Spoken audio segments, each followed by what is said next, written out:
કાલના સેશનમાં આપણે રિસ્પોન્સિબિલિટી એકાઉન્ટિંગ આનો કન્સેપ્ટ અને એને રિલેટેડ પ્રેક્ટિકલ ક્વેશ્ચન છે આપણે કાલના સેશનમાં જોયા.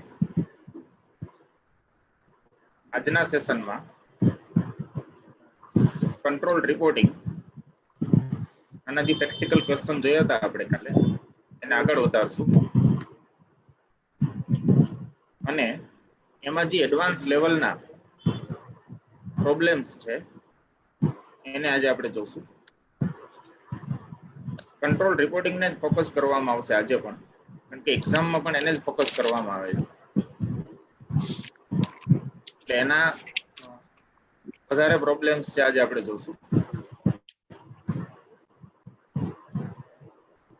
કાલના સેશનમાં આપણે રિસ્પોન્સિબિલિટી એકાઉન્ટિંગ એટલે શું, એના શું ફાયદા થાય, એઝ પર રિસ્પોન્સિબિલિટી એકાઉન્ટિંગ ઓર્ગેનાઇઝેશનને જુદા જુદા સેન્ટરમાં છે એ આપણે ક્લાસિફાઈ કર્યા હતા અને એને રિલેટેડ જે રિપોર્ટિંગ છે એના પ્રેક્ટિકલ પ્રોબ્લેમ પણ આપણે ગઈકાલે જોયા. આજે આ સેશનને આપણે આગળ વધારશું અને વધારે પ્રેક્ટિકલ પ્રોબ્લેમ છે એ જોશું. જોઈએ આજે આપણે રિસ્પોન્સિબિલિટી રિપોર્ટિંગનો પ્રોબ્લેમ નંબર 1. સૌથી પહેલા તો ક્વેશ્ચનને છે આપણે કેરફુલી રીડ કરીશું. Following is a control report prepared by cost accountant of department X in a factory. અહીંયા તમને ઓલરેડી કંટ્રોલ રિપોર્ટ છે એ પ્રિપેર કરીને કોસ્ટ એકાઉન્ટન્ટે આપી દીધો છે. રિપોર્ટની અંદર overhead directly assign to department X પહેલા તમને જે ઇન્ફોર્મેશન આપેલી છે એ એની જે કંઈ કોસ્ટ છે એના એક્સપેન્સ છે એ તમને ડાયરેક્ટલી અસાઇન કરેલા છે આપી દીધા છે. એમાં ઇનડાયરેક્ટ મટીરિયલ આપેલું છે, એનો બેઝિસ પણ આપી દીધો છે કે કયા બેઝિસ ઉપરથી છે એનું એબ્ઝોર્પ્શન થયું છે. on the basis of actual requisition, right? તો આ એક ડાયરેક્ટ ચાર્જીસ છે જે ડાયરેક્ટલી અસાઇન થયેલો છે ડિપાર્ટમેન્ટ X માં. ઇનડાયરેક્ટ લેબર છે જેનો બેઝિસ પણ આપણે આપી દીધો છે, એ પણ ડિપાર્ટમેન્ટ X માટે છે, ડાયરેક્ટ ચાર્જીસ છે. ત્યાર પછી ઓવરટાઈમ ચાર્જીસ આપેલા છે, આ પણ ડિપાર્ટમેન્ટ X માટે ડાયરેક્ટ ચાર્જીસ છે, કારણ કે ઓવરટાઈમ ચાર્જીસ છે લેબરના બેઝ ઉપરથી એબ્ઝોર્બ કરેલો છે, રાઈટ? તો 3 ચાર્જીસ એવા છે જે ડાયરેક્ટ ચાર્જીસ છે. ડેપ્રિસિએશન ઓન ઇક્વિપમેન્ટનું જે ડેપ્રિસિએશન છે એ પણ અહીંયા આપી દીધું છે. જે ડાયરેક્ટલી અસાઇન થયેલા ચાર્જીસ છે એનો ટોટલ થઈ છે 2500, આ તમને આપી દીધું. ત્યાર પછી ઇનડાયરેક્ટ એક્સપેન્સીસ જેનું અલોકેશન કરીને તમને આપી દીધું છે. અલોકેટેડ ફેક્ટરી ઓવરહેડ આપી દીધો છે જેનો બેઝિસ તમને કીધું છે 38% ઓફ ફેક્ટરી સ્પેસ. આનું જે ક્લાસિફિકેશન અથવા અપોર્શનમેન્ટ થયું છે on the basis of factory space. ત્યાર પછી અલોકેટેડ ઓવરહેડ ઓફ રિપેર્સ ઓફ જેનો બેઝિસ એ તમને આપી દીધો છે 62% of repair in repairs of done for department X. એટલે ટોટલ રિપેર્સ ઓફમાં 62% રિપેર છે એ કેના માટે થઈ છે, ડિપાર્ટમેન્ટ X માટે થઈ. એનો ચાર્જીસ એ તમને આપી દીધો છે 1200. ત્યાર પછી allocated office and admin expense અથવા તો અલોકેટેડ ઓફિસ એન્ડ એડમિન ઓવરહેડ જેનો બેઝિસ છે on agreed basis as per the management policy 5000 આપી દીધું છે, રાઈટ? તો ટોટલ ડિપાર્ટમેન્ટલ એક્સપેન્સ આપણે 13000 આપેલા છે. નાઉ what is the requirement of question? તો ક્વેશ્ચનની રિક્વાયરમેન્ટ છે ત્યાં ક્લિયરલી મેન્શન કરી દીધી છે કે revise the report on the basis of department X as a responsibility center. તો જો ડિપાર્ટમેન્ટ X ને આપણે રિસ્પોન્સિબિલિટી સેન્ટર માની લઈએ તો એક નવો રિપોર્ટ બનાવવો પડશે, રિવાઇઝ રિપોર્ટ બનાવવો પડશે, રાઈટ? આ તો અહીંયા કોસ્ટ એકાઉન્ટન્ટે છે એની રીતે રિપોર્ટ બનાવીને તમને આપી દીધો છે, પણ હવે આપણે જાણીએ છીએ કે રિસ્પોન્સિબિલિટી સેન્ટર માનવામાં આવે કોઈ ડિપાર્ટમેન્ટ તો એ રિપોર્ટ છે એ રિવાઇઝ કરવો પડશે આપણે. અને રિસ્પોન્સિબિલિટી સેન્ટરમાં એવા એક્સપેન્સીસ આપણે ધ્યાનમાં લેશું જે ડિપાર્ટમેન્ટની કંટ્રોલમાં હોય. તો જોઈએ આપણે આમાં ડિપાર્ટમેન્ટની કંટ્રોલમાં હોય એવા એક્સપેન્સીસ ક્યાં છે. તો પહેલા તો ડાયરેક્ટ ચાર્જીસ જેટલા પણ છે જનરલી કંટ્રોલમાં હોય, રાઈટ? તો પહેલું છે ઇનડાયરેક્ટ મટીરિયલ છે, આ ડાયરેક્ટલી અપોર્શન થયેલું છે અથવા ડાયરેક્ટલી અસાઇન થયેલું છે, તો એ તો ડિપાર્ટમેન્ટના કંટ્રોલમાં હશે, તો આને પણ આપણે રિપોર્ટમાં ઇન્ક્લુડ કરવું પડશે. ઇનડાયરેક્ટ લેબર છે, આ ડાયરેક્ટ ચાર્જીસ છે જે ડાયરેક્ટલી અસાઇન થયેલો છે, આ પણ કંટ્રોલિંગમાં હશે. ઓવરટાઈમ ચાર્જીસ છે, આ પણ ડાયરેક્ટ ચાર્જીસ છે, તો આ પણ ડિપાર્ટમેન્ટ X ના કંટ્રોલમાં હશે. તો આ 3 ચાર્જીસ તો આવવાના જ છે નવા report, right? Depreciation on equipment, આ આપણે બધા જાણીએ છીએ ડેપ્રિસિએશન છે એ ડિપાર્ટમેન્ટના કંટ્રોલમાં હોતું નથી. ડેપ્રિસિએશન છે ડિપાર્ટમેન્ટને અસાઇન કરવામાં આવે છે on the basis of management policy. આપણે જાણીએ છીએ ડેપ્રિસિએશન છે એઝ પર મેનેજમેન્ટ પોલિસી છે, એના ઉપર કોઈ ડિપાર્ટમેન્ટનો કંટ્રોલ હોતો નથી. તો જ્યારે રિસ્પોન્સિબિલિટી સેન્ટર આ ડિપાર્ટમેન્ટને માની લેવામાં આવશે ત્યારે ડેપ્રિસિએશન છે ને આપણે ઇન્ક્લુડ નહીં કરીએ નવા રિપોર્ટની અંદર. શા માટે? કારણ કે ડેપ્રિસિએશન એક ફિક્સ ચાર્જિસ છે અને it is as per the policy of management. તો પેલા 3 ચાર્જિસ આવશે, ડેપ્રિસિએશન નહીં આવે નવા રિપોર્ટની અંદર. એટલે આપણે રિપોર્ટ બનાવશું એ પહેલા આનું એનાલિસિસ કરશું. ત્યાર પછી અલોકેટેડ ફેક્ટરી ઓવરહેડ. તો અલોકેટેડ ફેક્ટરી ઓવરહેડ છે ઈ ઓન સર્ટેન બેઝિસ અલોકેટ થયેલો છે. તો ફેક્ટરી ઓવરહેડ છે આ ડિપાર્ટમેન્ટ એક્સને જે અલોકેટ થયેલો છે on the basis of factory space. તો હવે અલોકેટેડ ફેક્ટરી ઓવરહેડ છે નવા રિપોર્ટમાં આવશે કે નહીં? તો અલોકેટેડ ફેક્ટરી ઓવરહેડ છે એ નવા રિપોર્ટમાં નહીં આવે. શા માટે? કારણ કે it is not under the control of department X. Department એક્સના કંટ્રોલમાં નથી. શા માટે? કારણ કે એ ડાયરેક્ટલી અસાઇન થયેલો નથી on the basis of factory space, right. ત્યાર પછી અલોકેટેડ ઓવરહેડ ઓફ રિપેર શોપ. અહીંયા એને ક્લિયરલી મેન્શન કરેલું છે કે 62% of repair in A repair shop done for department x. એટલે જે રિપેર શોપ છે ફેક્ટરીનો એ રિપેર શોપમાં વધુ પડતું રિપેર છે એ ડિપાર્ટમેન્ટ એક્સ નું થાય, રાઈટ. અહીંયા 62% ઓફ રિપેર છે એ ડિપાર્ટમેન્ટ એક્સ માટે છે. તો બહુ ક્લિયર વાત છે કે આ અલોકેટેડ ઓવરહેડ ઓફ રિપેર શોપ છે એમાં ફુલી કંટ્રોલ નથી ડિપાર્ટમેન્ટ એક્સ નો, પણ પાર્શિયલ કંટ્રોલ તો છે. કારણ કે એનું અલોકેશન છે એના માટે તમને કહી દીધું છે કે 62% રિપેર છે એ તો ડિપાર્ટમેન્ટ એક્સ નું જ છે. તો ડિપાર્ટમેન્ટ એક્સ અહીંયા એને કંટ્રોલ કરી શકશે પણ ફુલી કંટ્રોલ નહીં કરી શકે, પાર્શિયલી કંટ્રોલ કરી શકશે, રાઈટ. તો એના માટે પણ એની રિસ્પોન્સિબિલિટી બનશે. એટલે આ એક પાર્શિયલી કંટ્રોલ ચાર્જિસ છે. આને પણ નવા રિપોર્ટમાં છે આપણે લેશું. કારણ કે જ્યારે એને રિસ્પોન્સિબિલિટી સેન્ટર માનવામાં આવે ત્યારે એના કંટ્રોલમાં તો છે પણ પાર્શિયલી કંટ્રોલમાં છે. ઓલમોસ્ટ 62% રિપેર છે એ જનરલી ડિપાર્ટમેન્ટ એક્સ માટેનું થાય, રાઈટ. ત્યાર પછી allocated office and admin expense on the basis, આનો બેઝ છે એગ્રીડ બેઝ છે as per the management policy. તો આ પણ ડિપાર્ટમેન્ટના કંટ્રોલમાં છે નહીં. તો જોઈએ આમાં આ ટોટલ બધા ચાર્જિસ છે એમાંથી જે ડાયરેક્ટ એબ્ઝોર્બ થયેલા ચાર્જિસ છે અને વેરિયેબલ છે તો આવવાના જ છે નવા રિપોર્ટ. ત્યાર પછી એક રિપેર એક્સપેન્સ છે એ નવા રિપોર્ટમાં લેવું પડશે કારણ કે પાર્શિયલી કંટ્રોલેબલ અથવા તો પાર્શિયલી ડિપાર્ટમેન્ટ એક્સ ની કંટ્રોલમાં આવતો એક્સપેન્સ છે, રાઈટ. હવે આ જસ્ટ આ રિપોર્ટને રિવાઇઝ કરવાનો છે. જો તમે ડિપાર્ટમેન્ટ એક્સ ને રિસ્પોન્સિબિલિટી સેન્ટર માની લેશો તો નવો રિપોર્ટ કઈ રીતે પ્રિપેર કરશો? તો નવો રિપોર્ટ છે અહીંયા આપી દીધો છે આપણે, department x revise control report. જો ડિપાર્ટમેન્ટ એક્સ ને રિસ્પોન્સિબિલિટી સેન્ટર માનવામાં આવે તો રિવાઇઝ રિપોર્ટ કઈ રીતે બનશે? તો રિવાઇઝ રિપોર્ટ છે એને 2 પાર્ટમાં ડિવાઈડ કરવામાં આવ્યું છે, ફુલી કંટ્રોલેબલ કોસ્ટ અને પાર્શિયલી કંટ્રોલેબલ કોસ્ટ. તો રિપોર્ટ અહીંયા બનાવવો બહુ ઈઝી થઈ જશે. પણ સૌથી મહત્વનું છે કે નવા રિપોર્ટની અંદર અથવા તો રિસ્પોન્સિબિલિટી રિપોર્ટની અંદર કયા ચાર્જિસ લેવા અને કયા ચાર્જિસ ન લેવા. તો એવા ચાર્જિસ આપણે ધ્યાનમાં લેશું કે જે ડિપાર્ટમેન્ટ એક્સ ની કંટ્રોલમાં છે અથવા જે ચાર્જિસ ઉપર ડિપાર્ટમેન્ટની રિસ્પોન્સિબિલિટી છે. તો fully controllable cost, indirect material, indirect labour અને ઓવર ટાઈમ ચાર્જિસ. આ ત્રણેય તો ફુલી કંટ્રોલેબલ છે જે ડાયરેક્ટલી અસાઇન થયેલી હતી. જો ડેપ્રિસિએશન ને ધ્યાનમાં નથી લીધું. શા માટે? કારણ કે ડેપ્રિસિએશન છે as per the management policy. Depreciation ઉપર જે કોઈનો કંટ્રોલ હોતો નથી કારણ કે ડિપાર્ટમેન્ટ એક્સ ની ઈચ્છા એવી હોય કે ડેપ્રિસિએશન નો ચાર્જિસ બહુ વધારે છે અને આનો ઓછો કરવો છે તો ઇટ ઇઝ નોટ પોસિબલ કારણ કે depreciation as per the management policy. તો ડેપ્રિસિએશન ને ઇન્ક્લુડ કરવામાં નહીં આવે. ત્યાર પછી પાર્શિયલી કંટ્રોલેબલ કોસ્ટ. જો આમ તો અપોર્શન થયેલી અલોકેટેડ થયેલી કોસ્ટ આપને 3 આપેલી. એક તો ફેક્ટરી ઓવરહેડ આપેલો છે, ત્યાર પછી રિપેર ચાર્જિસ આપેલો છે અને એડમિન એક્સપેન્સ આપેલા છે. પણ એમાંથી ખાલી અલોકેટેડ ઓવરહેડ ઓફ રિપેર શોપ, આ રિપેર શોપ નો જે અલોકેટેડ ઓવરહેડ છે એ જ આપણે ધ્યાનમાં લીધો અહીંયા. શા માટે? કારણ કે પાર્શિયલી કંટ્રોલેબલ કોસ્ટ, વધુ પડતું રિપેર છે એ ડિપાર્ટમેન્ટ એક્સ માટે જ કરવામાં આવે. તો અહીંયા એની ઉપર એનો કંટ્રોલ છે, ભલે ફુલી કંટ્રોલ નથી પણ પાર્શિયલી કંટ્રોલ તો છે એનો. જ્યારે અધર ઓવરહેડ્સ છે, ફેક્ટરી ઓવરહેડ અને એડમિન ઓવરહેડ, તો આ બંને ઓવરહેડ છે એની ઉપર જે ડિપાર્ટમેન્ટ એક્સ નો કોઈ કંટ્રોલ હોતો નથી. It is as per the management policy, right. તો અહીંયા રિપોર્ટ બનાવવો આપણા માટે બહુ ઈઝી થઈ જશે. બહુ નાનો રિપોર્ટ છે.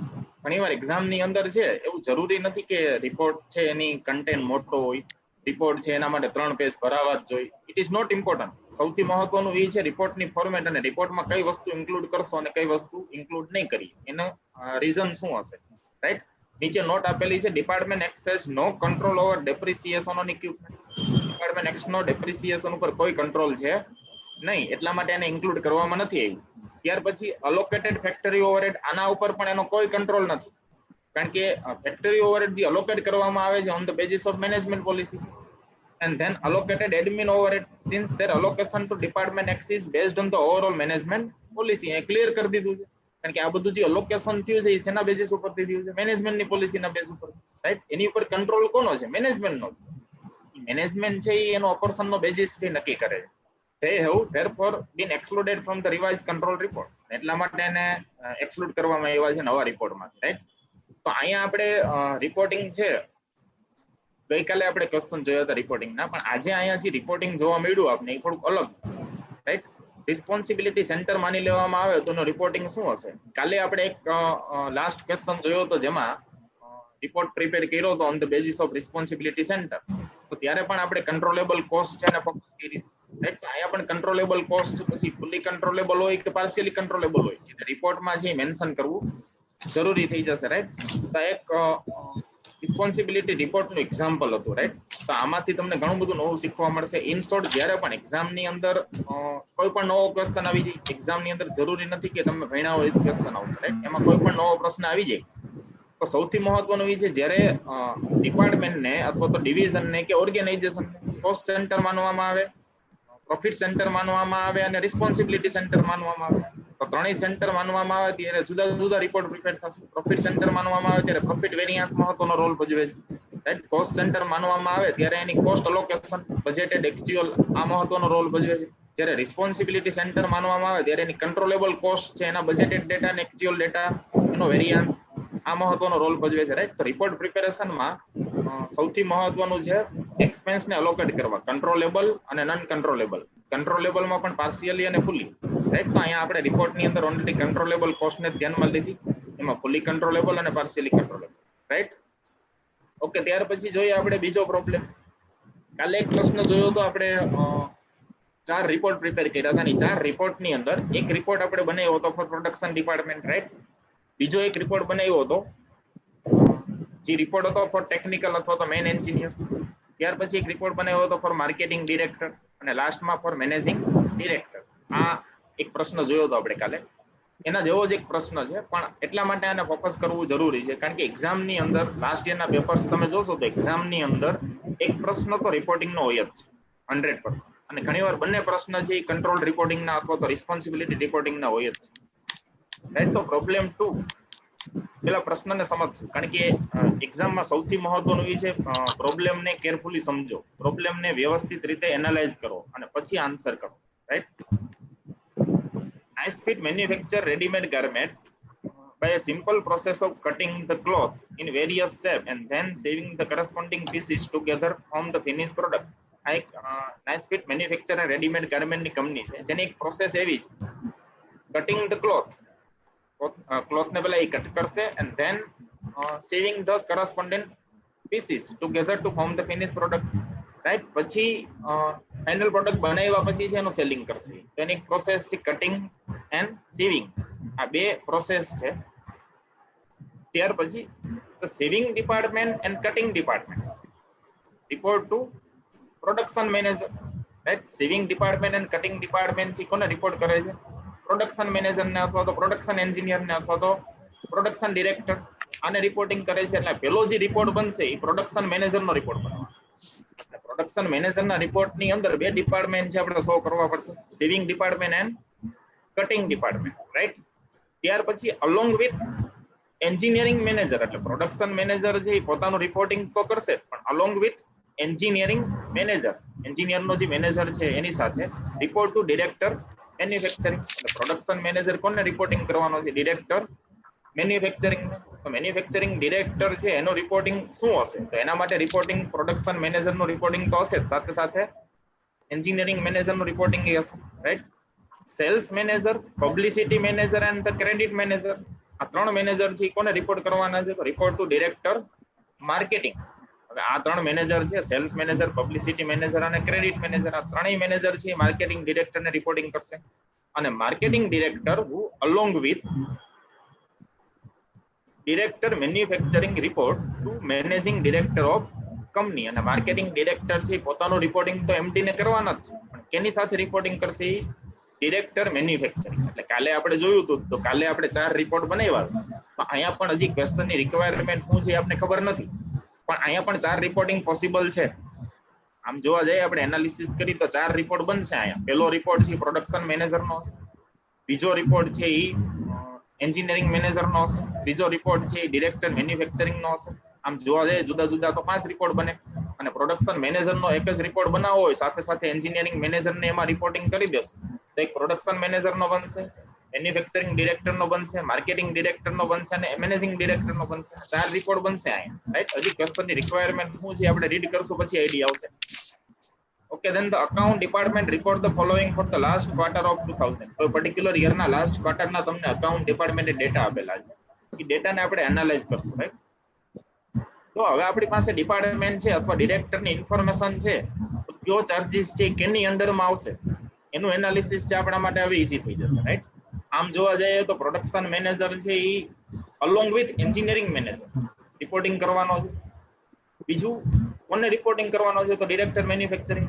બીજું માર્કેટિંગ ડિરેક્ટરને કોણ રિપોર્ટ કરવાનું છે તો sales manager, publicity manager, credit manager. આ 3 ડિપાર્ટમેન્ટ છે, સબ ડિપાર્ટમેન્ટ, રાઈટ.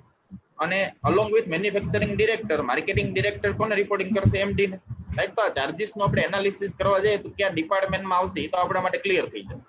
બીજું બજેટેડ અને એક્ચ્યુઅલ ઇન્ફોર્મેશન આપેલી. જ્યારે આપણે નવો રિપોર્ટ બનાવશું અથવા તો જે રિપોર્ટિંગ કરવાના છે એમાં આપણે 3 કોલમ રાખવાના છે, બજેટેડ ડેટા, એક્ચ્યુઅલ ડેટા અને વેરિયાન્સ. વેરિયાન્સ કોને કહેવાય તો આપણે લાસ્ટ સેશનમાં સમજી ગયા છે, રાઈટ. સૌથી પહેલા આપણે ચાર્જ આપેલો છે બેડ ડેબ લોસીસ. આ બેડ ડેબ લોસીસ છે એ કે હેડિંગમાં આવશે અથવા કેની અંડરમાં આવશે તો બહુ ક્લિયર છે. જો સેલ્સ મેનેજરમાં નહીં આવે, પબ્લિસિટી મેનેજરમાં નહીં આવે, ક્રેડિટ મેનેજરમાં આવશે. જો અહીંયા કંપનીની અંદર જે ક્રેડિટ ડિપાર્ટમેન્ટ નો હતો તો ક્રેડિટ મેનેજર છે એ ના હોત તો આપણે આને સેલ્સ મેનેજરમાં લઈ લેત. પણ આ બેડ ડેબ લોસીસ છે એ ક્રેડિટ મેનેજરના કંટ્રોલમાં હશે, રાઈટ. કારણ કે બેડ ડેબ છે ક્યારે પોસિબલ બનશે જ્યારે ક્રેડિટમાં સેલ્સ થતું હશે અને કોણ કંટ્રોલ કરતા હશે ક્રેડિટ મેનેજર. તો બેડ ડેબ લોસીસને આપણે કેની અંડરમાં લેવાના છે ક્રેડિટ મેનેજરની અંડરમાં, રાઈટ. ક્લોથ યુઝ તો અહીંયા કટિંગ અને સીવિંગ આવા 2 ડિપાર્ટમેન્ટ છે પ્રોડક્શન ડિપાર્ટમેન્ટની અંદર. તો ક્લોથ ક્યાં યુઝ થતા હશે, કટિંગમાં યુઝ થતા હશે, રાઈટ. તો કટિંગ ડિપાર્ટમેન્ટની અંદર ક્લોથને લઈ લેશું આપણે.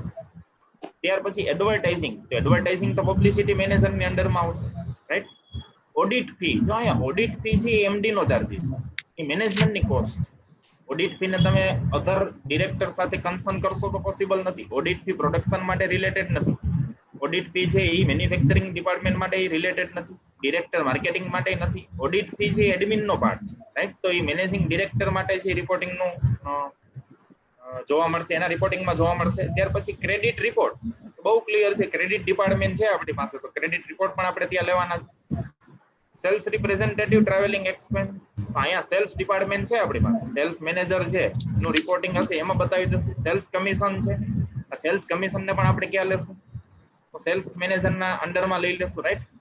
કટિંગ લેબર, કટિંગ લેબર છે તો કટિંગ ડિપાર્ટમેન્ટ છે આપણી પાસે અંડર ધ પ્રોડક્શન ડિપાર્ટમેન્ટ, એમાં લઈ લેશું. થ્રેડ, તો થ્રેડ નો યુઝ ક્યાં થતો હશે સેવિંગ ડિપાર્ટમેન્ટમાં, તો સેવિંગ ડિપાર્ટમેન્ટમાં થ્રેડને આપણે હાઇલાઇટ કરી દેશું, રાઈટ. ત્યાર પછી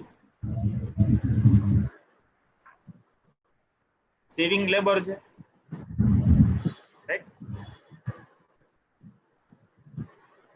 સેવિંગ લેબર છે તો સેવિંગ લેબર છે સેવિંગ ડિપાર્ટમેન્ટમાં લઈ લેશું આપણે. ત્યાર પછી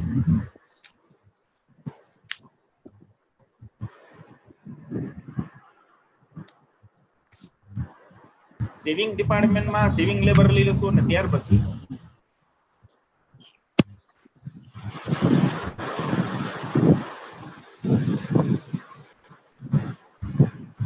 આપણે ક્રેડિટ ડિપાર્ટમેન્ટમાં લેશું અથવા તો ક્રેડિટ મેનેજરની અંડરમાં રિપોર્ટિંગ કરશું. ત્યાર પછી છે કટિંગ યુટિલિટી, રાઈટ. તો કટિંગ યુટિલિટી છે કટિંગ યુટિલિટી કટિંગ ડિપાર્ટમેન્ટમાં લઈ લેશું આપણે. સેવિંગ યુટિલિટી છે સેવિંગ ડિપાર્ટમેન્ટમાં લઈ લેશું. Director marketing salary and admin expense, તો માર્કેટિંગ ડિરેક્ટર છે એ રિપોર્ટિંગ કરવાનો જ છે. Marketing director along with manufacturing director A MD ને રિપોર્ટિંગ કરવાનો છે, રાઈટ. તો ડિરેક્ટર માર્કેટિંગ છે એની અંડરમાં આપણે એની સેલેરી અને એડમિન એક્સપેન્સ લઈ લેશું. ત્યાર પછી પ્રોડક્શન એન્જિનિયરિંગ એક્સપેન્સ, તો પ્રોડક્શન ડિપાર્ટમેન્ટ છે રિપોર્ટિંગ કરવાના જ છે, રાઈટ? તો પ્રોડક્શન એન્જિનિયરિંગ એક્સપેન્સ છે એના રિપોર્ટમાં લઈ લેશું આપણે. Sales management office expense, sales મેનેજમેન્ટના ઓફિસ એક્સપેન્સ છે એના માટે સેલ્સ મેનેજર છે તો એની અંદરમાં આપણે આને બતાવી દઈશું. ત્યાર પછી production manager office expense, production મેનેજરના જે ઓફિસ એક્સપેન્સ છે પ્રોડક્શન મેનેજરનો રિપોર્ટ હશે એમાં બતાવી દઈશું. Director manufacturing salary and admin expense, તો એક રિપોર્ટ આપણે બનાવવાના છે, રિપોર્ટ ફોર મેન્યુફેક્ચરિંગ ડિરેક્ટર, આમાં પણ આને બતાવી દઈશું, રાઈટ? તો જુદા જુદા એક્સપેન્સ આપેલા છે અને ક્લાસિફાઈ કરવા બહુ ઈઝી છે, કારણ કે જ્યારે રિપોર્ટિંગની સિસ્ટમ તમને ખબર પડી જશે તો એ રિપોર્ટિંગની સિસ્ટમ પ્રમાણે તમે કયો ચાર્જીસ છે એ કેની અંડરમાં લેશો આ બહુ ક્લિયર થઈ જશે, રાઈટ? હવે ક્વેશ્ચનની રિક્વાયરમેન્ટ શું છે? Using this above data prepare responsibility accounting report for the director marketing, the director manufacturing and the production manager. આ એમડી નો રિપોર્ટ પૂછો નથી, આ ક્વેશ્ચનની રિક્વાયરમેન્ટ નથી એમડી નો રિપોર્ટ પ્રિપેર કરવાની. બટ એક્ઝામ ની અંદર જો એમડી નો રિપોર્ટ પૂછે, મેનેજિંગ ડિરેક્ટર નો રિપોર્ટ પૂછે, તો કાલે આપણે પ્રશ્ન જોયો હતો એમાં બહુ ઈઝી રિપોર્ટ હતો એમડી નો રિપોર્ટ, રાઈટ? સૌથી છેલ્લું રિપોર્ટિંગ છે એમડી માટે થવાનું છે. અહીંયા સૌથી પહેલા રિપોર્ટ છે આપણે કેનો બનાવશું? પ્રોડક્શન મેનેજરનો. પ્રોડક્શન મેનેજરનો રિપોર્ટ છે એ બહુ ક્લિયર છે. અહીંયા પ્રોડક્શન મેનેજરનો રિપોર્ટ બનાવતા પહેલા આપણે રિપોર્ટની ફોર્મેટ જાણી છે કે રિપોર્ટની ફોર્મેટમાં જે પર્ટિક્યુલર્સ છે એને બતાવવાના છે, બજેટેડ ડેટા જે આપણે આપી દીધા છે પ્રશ્નમાં એને બતાવવાના છે, એક્ચ્યુઅલ ડેટા છે અને વેરિયાન્સ ફાઇન્ડ આઉટ કરશું આપણે. અને વેરિયાન્સ કોને કહેવાય? વેરિયાન્સ ક્યારે એડવર્સ જોવા મળશે, ક્યારે ફેવરેબલ જોવા મળશે એનું નોલેજ તો છે આપણી પાસે, રાઈટ? તો પ્રોડક્શન મેનેજરના રિપોર્ટમાં આપણે બે ડિપાર્ટમેન્ટ બતાવવા પડશે, એક તો કટિંગ ડિપાર્ટમેન્ટ છે અને એક સેવિંગ ડિપાર્ટમેન્ટ છે. તો પેલો રિપોર્ટ આપણે ફોર પ્રોડક્શન મેનેજર એટલે પ્રોડક્શન મેનેજર માટેનો જે રિપોર્ટ છે એમાં પેલા કટિંગ ડિપાર્ટમેન્ટના જેટલા પણ ચાર્જીસ છે લઈ લેશું આપણે. તો કટિંગ ડિપાર્ટમેન્ટના ચાર્જીસમાં સૌથી પહેલા છે ક્લોથ, રાઈટ? ક્લોથને આપણે કટિંગ ડિપાર્ટમેન્ટમાં ક્લાસિફાઈ કર્યું હતું. ત્યાર પછી છે કટિંગ લેબર અને ત્યાર પછી છે કટિંગ યુટિલિટી, રાઈટ? તો ત્રણ ચાર્જીસ છે કટિંગ ડિપાર્ટમેન્ટમાં આવશે જેને આપણે બતાવી દઈશું અને બજેટેડ ડેટા અને એક્ચ્યુઅલ ડેટા લઈ અને એની કમ્પેરિઝન કરશું તો આપણે જોવા મળશે. દાખલા તરીકે ક્લોથ બજેટેડ એની કોસ્ટ હતી 31,000, એક્ચ્યુઅલ કોસ્ટ છે 36,000. તો અહીંયા એડવર્સ વેરિયન્સ જોવા મળે છે because actual expense is more than budgeted expense. તો એડવર્સ વેરિયન્સ આપણે બતાવી દીધો, રાઈટ? ત્યાર પછી કટિંગ લેબરમાં આ રીતે જોશું તો 600 એડવર્સ વેરિયન્સ આવે છે, કટિંગ યુટિલિટીમાં પણ 100 એડવર્સ વેરિયન્સ આવે છે. ટોટલ કટિંગ ડિપાર્ટમેન્ટનો વેરિયન્સ છે 5,500 એડવર્સ આવે છે, રાઈટ? ત્યાર પછી જોવા જઈએ તો આ જ રિપોર્ટમાં સેવિંગ ડિપાર્ટમેન્ટને જે આપણે બતાવશું તો સેવિંગ ડિપાર્ટમેન્ટની અંદર આપણે એક્સપેન્સનું ક્લાસિફિકેશન કર્યું હતું. તો થ્રેડ છે, સેવિંગ લેબર છે અને સેવિંગ યુટિલિટી, આ ત્રણેય ચાર્જીસ છે સેવિંગ ડિપાર્ટમેન્ટમાં ક્લાસિફાઈ થતા હતા, રાઈટ? એના બજેટેડ અને એક્ચ્યુઅલ ડેટા લઈ લીધા આપણે, એની કમ્પેરિઝન કરશું તો વેરિયન્સ જોવા મળશે. એ ત્રણ ચાર્જીસમાં એડવર્સ વેરિયન્સ તેનો ટોટલ કરશું. તો ફોર પ્રોડક્શન મેનેજર અથવા પ્રોડક્શન ડિરેક્ટર એનો જે રિપોર્ટ હશે એનો ટોટલ ચાર્જીસ બજેટેડ અને એક્ચ્યુઅલ અહીંયા જોવા મળશે. બંને ડિપાર્ટમેન્ટનો ટોટલ કરશું આપણે તો ઓવરઓલ વેરિયન્સ શું છે એ આપણે મળી જશે 6,900. તો પહેલો રિપોર્ટ છે બહુ ઈઝી થઈ ગયો. ફોર પ્રોડક્શન મેનેજર એટલે પ્રોડક્શન મેનેજરને કોણ રિપોર્ટિંગ કરવાનું? તો કટિંગ ડિપાર્ટમેન્ટ અને સેવિંગ ડિપાર્ટમેન્ટ. તો પહેલો રિપોર્ટ છે ફોર પ્રોડક્શન મેનેજર છે બહુ ઈઝી છે, અહીંયા ક્લિયર થઈ જશે. ત્યાર પછી બીજો રિપોર્ટ છે અહીંયા બનાવવામાં આવ્યો છે ફોર ધ ડિરેક્ટર મેન્યુફેક્ચરિંગ. જો હવે અહીંયા પ્રશ્નની અંદર એને ક્લિયર કહી દીધું હતું કે પ્રોડક્શન મેનેજર છે એ રિપોર્ટિંગ તો કરે છે, કોને રિપોર્ટિંગ કરે છે? ડિરેક્ટર મેન્યુફેક્ચરિંગ ને along with engineering manager. Engineering મેનેજરની સાથે જે રિપોર્ટિંગ કરવાનું છે. તો પ્રોડક્શન મેનેજર છે એનું રિપોર્ટિંગ તો બહુ ક્લિયર છે, એનો ટોટલ તો આપણે હમણાં જ મળ્યો, રાઈટ? તો પ્રોડક્શન ડિપાર્ટમેન્ટના જે ચાર્જીસ છે આપણે હમણાં જે આન્સર આવ્યો આપણો ટોટલ જે આવ્યું એને આપણે લઈ લેશું, કારણ કે પ્રોડક્શન મેનેજર છે પોતાના ડિપાર્ટમેન્ટના ચાર્જીસ અહીંયા બતાવી દેશે, રાઈટ? પછી પ્રોડક્શન એન્જિનિયરિંગ એક્સપેન્સ જે આપણે પ્રશ્નમાં આપેલા છે, પ્રોડક્શનના જે એન્જિનિયરિંગ એક્સપેન્સ છે એટલે પ્રોડક્શન ડિપાર્ટમેન્ટના જે પોતાના એક્સપેન્સ છે એ પણ બતાવશે, રાઈટ? કારણ કે બહુ ક્લિયર છે along with manufacturing director. Production manager છે એ મેન્યુફેક્ચરિંગ ડિરેક્ટરને રિપોર્ટ કરવાનો છે, પણ કેની સાથે? તો એન્જિનિયરિંગ મેનેજર સાથે. તો પોતાના ચાર્જીસ પણ અહીંયા લઈ લેશે. ત્યાર પછી પ્રોડક્શન મેનેજરના ઓફિસ એક્સપેન્સ છે એ પણ બતાવી દીધા. તો હવે પ્રોડક્શન મેનેજર છે એ રિપોર્ટિંગ કરશે ફોર ડિરેક્ટર મેન્યુફેક્ચરિંગ, રાઈટ? તો હવે ડિરેક્ટર મેન્યુફેક્ચરિંગનો રિપોર્ટ અહીંયા બહુ ઈઝી થઈ જશે આપણા માટે. અને ડિરેક્ટર મેન્યુફેક્ચરિંગના કોઈ ચાર્જીસ હોય તો એ પણ અહીંયા બતાવવામાં આવશે, રાઈટ? જેવી રીતે પ્રોડક્શન ડિપાર્ટમેન્ટે પોતાના ચાર્જીસ બતાવ્યા એવી રીતે ડિરેક્ટર મેન્યુફેક્ચરિંગના ચાર્જીસ હોય તો એ પણ અહીંયા બતાવવામાં આવશે. કાલના પ્રશ્નમાં આપણે જોયું. તો અહીંયા ફોર ડિરેક્ટર મેન્યુફેક્ચરિંગ આનો રિપોર્ટ છે બહુ ઈઝી થઈ જશે. હવે જો આ બીજો રિપોર્ટ બન્યા પછી બહુ ક્લિયર કે પ્રોડક્શન મેનેજરે અલોંગ વિથ એન્જિનિયરિંગ મેનેજર કોને રિપોર્ટિંગ કર્યું? ડિરેક્ટર મેન્યુફેક્ચરિંગ ને, રાઈટ. તો ડિરેક્ટર મેન્યુફેક્ચરિંગ ના રિપોર્ટ નો જે ટોટલ આવ્યો એમાં પ્રોડક્શન મેનેજર નો રિપોર્ટ ઓલરેડી ઇન્ક્લુડેડ છે, રાઈટ. તો બજેટેડ એક્સપેન્સીસ અને એક્ચ્યુઅલ એક્સપેન્સીસ આ બંનેનો ડિફરન્સ છે, અહીંયા એડવર્સ આવે છે ઓલ ટુગેધર. ફેવરેબલ ને એડવર્સ ને આપણે ધ્યાનમાં લઈએ તો ટોટલ છે એનું રિપોર્ટિંગ છે 5100 એડવર્સ આવે છે, રાઈટ. ત્યાર પછી ફોર ધ ડિરેક્ટર માર્કેટિંગ બીજો જે રિપોર્ટ બનશે અહીંયા એ માર્કેટિંગ ડિરેક્ટર નો બનવાનો છે અને બહુ ક્લિયર છે ક્વેશ્ચન ની અંદર. આમ જોવા જઈએ તો સેલ્સ મેનેજર છે, પબ્લિસિટી મેનેજર છે અને ક્રેડિટ મેનેજર, આ ત્રણ મેનેજર છે એ કોને રિપોર્ટિંગ કરે છે? Director marketing, right. તો માર્કેટિંગ ડિરેક્ટર છે એના રિપોર્ટમાં શું જોવા મળશે? તો આમાં તમે રિપોર્ટિંગમાં તમારી રીતે ચેન્જ કરી શકો છો. આમાં તમે ત્રણ હેડિંગ આપી શકો છો, સેલ્સ મેનેજર, ત્યાર પછી પબ્લિસિટી મેનેજર અને ક્રેડિટ મેનેજર. આમાં તમે ત્રણ હેડિંગ પણ આપી શકો, રાઈટ. પણ અહીંયા જો આપણે જે રિપોર્ટ પ્રિપેર કર્યો છે એમાં ફોર ડિરેક્ટર માર્કેટિંગમાં સૌથી પહેલા છે સેલ્સ રિપ્રેઝેન્ટેટિવ, રાઈટ. તો એમાં ટ્રાવેલિંગ એક્સપેન્સ, જે સેલ્સ રિપ્રેઝેન્ટેટિવ ના ટ્રાવેલિંગ એક્સપેન્સ છે એને ધ્યાનમાં લીધા. ત્યાર પછી સેલ્સ કમિશન છે એને ધ્યાનમાં લીધું. સેલ્સ કમિશનમાં કોઈ વેરિયન્સ જોવા મળતો નથી બીકોઝ બજેટેડ ડેટા અને એક્ચ્યુઅલ ડેટા આર સેમ. તો એવી જ રીતે સેલ્સ રિપ્રેઝેન્ટેટિવ ના એક્સપેન્સ બતાવ્યા એનો ટોટલ સબ ટોટલ લઈ લીધો અહીંયા, રાઈટ. ડિપાર્ટમેન્ટ વાઇઝ તમે કદાચ સેલ્સ મેનેજર નું હેડિંગ આપ્યું હોય તો સેલ્સ મેનેજર નું તમે હેડિંગ આપ્યું હોય તો તમે ત્રણ વસ્તુ ઇન્ક્લુડ કરી શકો છો, travelling expense, sales commission, sales management office expense. આ ત્રણેય વસ્તુ ઇન્ક્લુડ કરી શકો સેલ્સ મેનેજરમાં, રાઈટ. Depend on you. તમે સેલ્સ મેનેજર નું હેડિંગ આપ્યું હોય તો તમે ત્રણેય ચાર્જીસ ને ઓલ ટુગેધર ટોટલ મારી શકો છો, રાઈટ. તો અહીંયા આપણે સેલ્સ રિપ્રેઝેન્ટેટિવ માં બે જ વસ્તુ લીધી, ટ્રાવેલિંગ એક્સપેન્સ અને સેલ્સ કમિશન. એનો ટોટલ મારી દીધો સબ ટોટલ. એનો વેરિયન્સ જોવા મળે છે આપણે 1200 એડવર્સ. ત્યાર પછી અહીંયા સેલ્સ મેનેજમેન્ટ આ કેવું હેડિંગ આપ્યું છે, મેં ઓફિસ એક્સપેન્સ લઈ લીધા, રાઈટ. સેલ્સ મેનેજમેન્ટ નું હેડિંગ આપ્યું છે, અહીંયા તમે આ હેડિંગ અલગથી નો આપો તો ચાલશે. સેલ્સ મેનેજર નું હેડિંગ આપ્યું હોય તો ત્રણેય ચાર્જીસ અહીંયા લઈ લ્યો તમે, રાઈટ. ક્યાં ત્રણેય charges? Travelling expense, sales commission ને ઓફિસ એક્સપેન્સ. આ ત્રણેય ચાર્જીસ તમે સેલ્સ મેનેજર ની અંડરમાં લઈ શકો. પણ અહીંયા અલગથી આપણે અહીંયા રિપોર્ટિંગ કર્યું છે અને બી નામ આપ્યું છે, રાઈટ. તો આનો ફેવરેબલ વેરિયન્સ છે. ત્યાર પછી એડવર્ટાઇઝિંગ. આ એડવર્ટાઇઝિંગ છે તમે કોની અંડરમાં લઈ શકો? પબ્લિસિટી મેનેજર ની અંડરમાં લઈ શકો. તમે બીજું હેડિંગ આપો પબ્લિસિટી મેનેજર તો એમાં તમે એડવર્ટાઇઝિંગ બતાવી શકો, રાઈટ. અહીંયા આપણે એડવર્ટાઇઝિંગ છે અલગથી હેડિંગ આપી દીધું 4000 ધેર ઇઝ જનરલી એડવર્ટાઇઝિંગમાં છે વેરિયન્સ જોવા મળતો નથી કારણ કે એડવર્ટાઇઝમેન્ટ નું બજેટ અને એક્ચ્યુઅલ આ સેમ જ જોવા મળે, રાઈટ. એમાં કોઈ બજેટ કરવાનું હોતું નથી. એઝ પર ધ રિક્વાયરમેન્ટ છે એડવર્ટાઇઝમેન્ટ નો એક્સપેન્સ થતો હોય છે જનરલી. ત્યાર પછી ક્રેડિટ ડિપાર્ટમેન્ટ છે એ પણ ડિરેક્ટર માર્કેટિંગ ની અંડરમાં જ આવે છે, રાઈટ. તો ક્રેડિટ ડિપાર્ટમેન્ટ ની અંદર આપણે એનાલિસિસ કર્યું તો સેલેરી છે, ક્રેડિટ ડિપાર્ટમેન્ટ ની સેલેરી છે. પછી ક્રેડિટ રિપોર્ટ છે, બેડ ડેટ લોસીસ. આ ત્રણ ચાર્જીસ એવા હતા જે ક્રેડિટ ડિપાર્ટમેન્ટમાં આવતા હતા, તો એને આપણે અલગથી બતાવી દઈશું. એના બજેટેડ કોસ્ટ અને એક્ચ્યુઅલ કોસ્ટ, રાઈટ. એની કમ્પેરિઝન કરશું આપણે. એમાં પણ જે વેરિયન્સ છે ફાઇન્ડ આઉટ કરશું અને ડી ટોટલમાં બતાવી દઈશું, રાઈટ.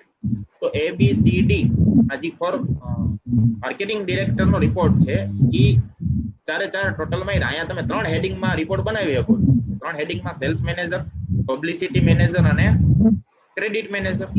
આ ત્રણ હેડિંગમાં તમે આ રિપોર્ટ પ્રિપેર કરી શકો છો. તો ત્રણેયનો ટોટલ મારશો તો it is four director marketing બની જશે, રાઈટ. રિપોર્ટ. હવે અહીંયા ક્વેશ્ચનની રિક્વાયરમેન્ટ છે એમડી ના રિપોર્ટની હતી નહીં. સપોઝ તમારે એમડી નો રિપોર્ટ બનાવો તો એમડી નો રિપોર્ટ તમારા માટે ઈઝી થઈ જશે. તો એમડી ના રિપોર્ટિંગ માટેની શું પોલિસી છે અથવા એમડી ને કઈ રીતે રિપોર્ટિંગ કરવામાં આવે છે તો બહુ ક્લિયર છે. એમડી ને કોણ રિપોર્ટિંગ કરે છે? Director marketing. માર્કેટિંગ નો જે ડિરેક્ટર છે એમડી ને રિપોર્ટિંગ કરે છે પણ along with manufacturing director. Manufacturing director ની સાથે છે એ કોને? એમડી ને રિપોર્ટિંગ કરે છે. કોણ કરે છે?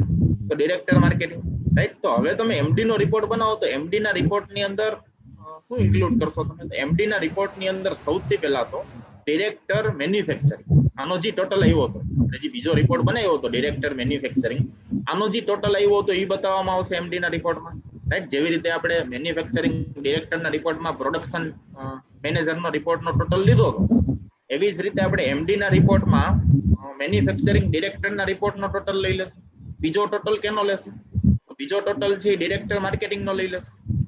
તો આ બંને રિપોર્ટના જે ટોટલ છે અથવા બંને ડિપાર્ટમેન્ટની જે કોસ્ટ છે total with budgeted actual and variance આ જે એમડી ના રિપોર્ટમાં બતાવવામાં આવશે. પછી એમડી ના રિપોર્ટમાં બીજું શું બતાવવામાં આવશે? તો આપણે ક્વેશ્ચનનું એનાલિસિસ કર્યું, એક ચાર્જીસ એવો જોવા મળ્યો હતો જે અધર ડિરેક્ટર સાથે જે આઈડેન્ટિફાઈ થતો નહોતો એવો ચાર્જીસ કયો હતો? તો ઓડિટ ફી, તો એમડી ના રિપોર્ટમાં ઓડિટ ફીને અલગથી પ્રેઝન્ટ કરવામાં આવશે, અલગથી એનું રિપોર્ટિંગ કરવામાં આવશે, રાઈટ.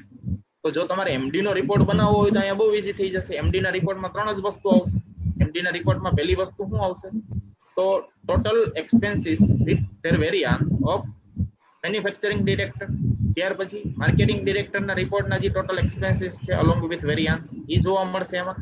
અને સાથે સાથે છે એ ઓડિટ ફીને પણ પ્રેઝન્ટ કરવામાં આવશે. તો એમડી ના રિપોર્ટનો ટોટલ કરશો તમે તો ઇટ ઇઝ ઓવરઓલ રિપોર્ટ મળી જશે તમને, રાઈટ.